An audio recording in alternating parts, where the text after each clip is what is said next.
How do you get prior knowledge on a specific subject matter really quickly? Well, this is how you actually do it. Hi, I'm Allick Delancy, psychologist working in the field of mental health and education.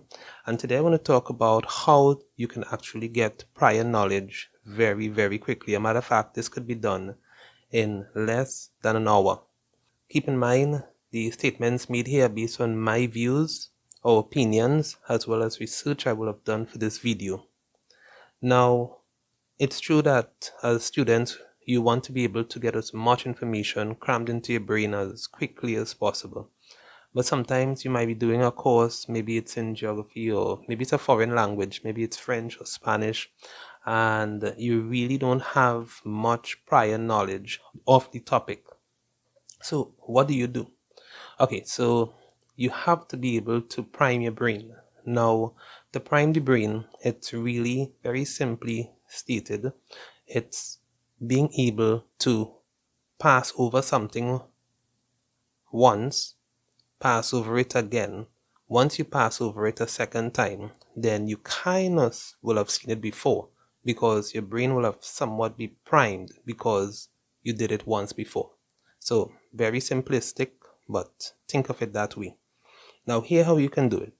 So some students say, I'm reading my notes over and over and it just doesn't stick. Now, the truth is, reading notes over and over, some things will stick, right? It's not like you never saw a specific idea in a sentence in the notes, right? Hardly likely that will happen. So something does stick because you will have seen it before. So your brain was kind of primed for that particular sentence or so before. But here we're talking about not just a sentence. You want to be able to get the concept from off the page or from off the screen into your brain so that you'll be able to explain it maybe for a quiz or maybe for a test or maybe for a presentation or something like that. Okay, so here's how you do it. The thing is, you want to be able to read your notes, right? That's how you're going to get information into your brain. But here's how you read it. So you want to take your book, maybe it's the textbook that you have, maybe it's in hard copy or soft copy or whatever. You take that textbook and you start skimming through. So this is, you're just going through very quickly. So maybe it's a chapter, you're just going through the chapter very quickly. You not necessarily want to read word for word if you could, because you're a fast reader, well, that's up to you. But you're just going through very quickly, you're skimming through, you're skipping stuff. If you recognize that, okay, this is something I really didn't get the idea, I didn't understand too well, just take note of it, probably take note of the page it is on.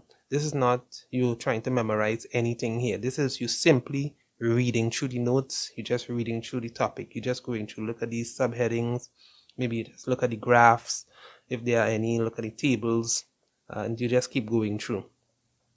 You skim, you skip, you take some small notes. Now, this is not any elaborate notes. You're not trying to make summary of any sentences or anything like that. You're just going through as quickly as possible.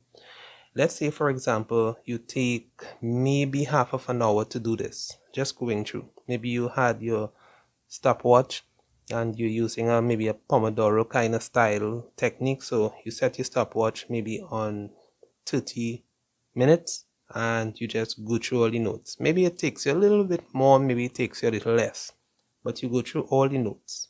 What do you do next? Well, you simply try to build on prior knowledge. Now, where's the prior knowledge? There's where the second time you go over it, your brain will have been primed the first time.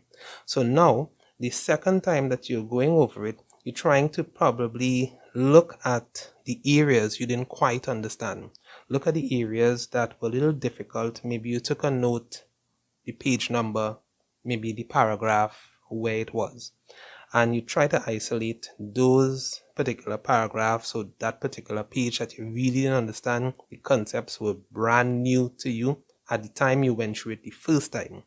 The second time, you now have some prior knowledge of what you did not know as well as what you do know. And you also have an idea of how quickly you went through it the first time. So the second time, you can also set it 30 minutes. You're going through it again. This time, when you're going through, the things that you already know, there's no need to really spend long periods on those because you already know them. Just going it over and over and over again and already knowing that particular piece of the content is not going to help you. You already know it. So you spend a little more time on the things that were brand new to you. Keep in mind, this is the second time you're going through it. There will be things you still will not understand. You go through those notes again. And as you're going through, you're spending some more time on the things that you kind of didn't grasp. And there might be quite a bit of things you didn't grasp, especially it's a new subject. Maybe it's a foreign language. There are things you didn't grasp at all, but you're going through it again. When you reach to the end, you think about, okay, what is this whole body of information all about? This is the second time I'm seeing it. I looked at it once, my brain was primed, I looked at it the second time. What is this all about? You can now take a piece of paper, maybe it's a clean sheet of paper, maybe it has lines, whatever you want, and you write down, maybe in point form. It doesn't have to be in logical order, but you write down some of the things that you remember studying or reading a little while ago. So let's say hours pass, you stop, and you go through this process. You write down all the things that you remember. Again, does not have to be in order, you're just writing. So you're doing a brain dump, as it were, based on what you went through. You're putting it down on paper and you're just going through it. At the end of it, you might look at the paper and realize, well, I really didn't learn much. However, you don't want to be overly stressed by that. Remember, this is just the second time you went through the content. You now want to go through the content a third time, and a fourth time, and a fifth time. But this time, try to see if you can reduce the amount of time. So if the first time you took like 30 minutes on it, the second time, see if you can take like 25 minutes. The other time, see if you can cut it down until you probably just reach at 10 minutes where you just go through the information. Keep in mind too that every time you go through the information, you are spending a little time on the things that you did not grasp or the things you didn't understand. You're not going to spend a whole little time on things you already know, things that you already figure out. Let's say at the end of your study period, you took maybe 2 hours. All right, you took maybe 2 hours. You then, at the conclusion of that 2 hours, ask yourself, what did I just learn? What did I just capture? You take another sheet of paper, a clean sheet of paper, and you take your pen or you take your pencil or what have you, and you write down all that you know about the subject matter. Now, I know that some students may say, well, I like to type. Some students even say, I type faster than I write. Maybe so. I looked at some research that seemed to suggest that writing down, pencil or pen in hand on a piece of paper seemed to help in aiding memory, aiding retrieval. So you write it down. I always recommend you use that. Pencil, paper, or pen and paper, and you write it down. If you have a tablet and you can write on the tablet, electronic paper, then fine. Do that, but write it down. Don't necessarily use the keyboard. Now, if it is, you find that when you write, you want to do a little experiment, and another time you do a similar study session and you use the keyboard, and for some reason, you test yourself and you recognize that you remember more when using the keyboard, then fine, go ahead, use the keyboard. In a situation like this, it may not be any hard and fast rule.